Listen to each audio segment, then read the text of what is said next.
রবিবারের সকালে সবার একটু ভালো ব্রেকফাস্ট করতে ইচ্ছা করে, তাই আজ আমরা সকাল সকাল চলে গেছিলাম সাউথ কলকাতার পপুলার শর্মাটিতে। এটা সাদার্ন অ্যাভিনিউতে আছে। গিয়েই দেখলাম মারাত্মক রকমের ভিড়।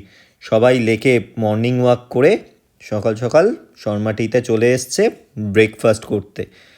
তো গিয়েই প্রথমে আমরা নিয়েছিলাম গরম গরম ধোঁয়া ওঠা চা। আমরা মাঝারি চাটা নিয়েছিলাম, তারপরেই নিয়েছিলাম হচ্ছে এই মালাই টোস্টটা। মালাই টোস্টটা খেয়ে স্বাদ মিটল না, তাই নিয়ে নিলাম এই ক্লাব কচুরিটা। এটা জাস্ট ফাটাফাটি খেতে ছিল। প্রমির এক্সপ্রেশন দেখে তোমরা বুঝতেই পারছো এটা কেমন ছিল। তারপরেই নিয়েছিলাম এই হিঙের কচুরিটা। হিঙের কচুরিটা বেশ অন্যরকম ছিল, স্টাফিংটা বেশ আলাদা রকমের। সব শেষে নিয়েছিলাম এই কেসার জালেবিটা। বাঙালি বলে কথা, শেষ পাতে মিষ্টি না হলে চলে নাকি। তোমরা অবশ্যই ভিজিট করো আর জানিও কেমন লাগলো।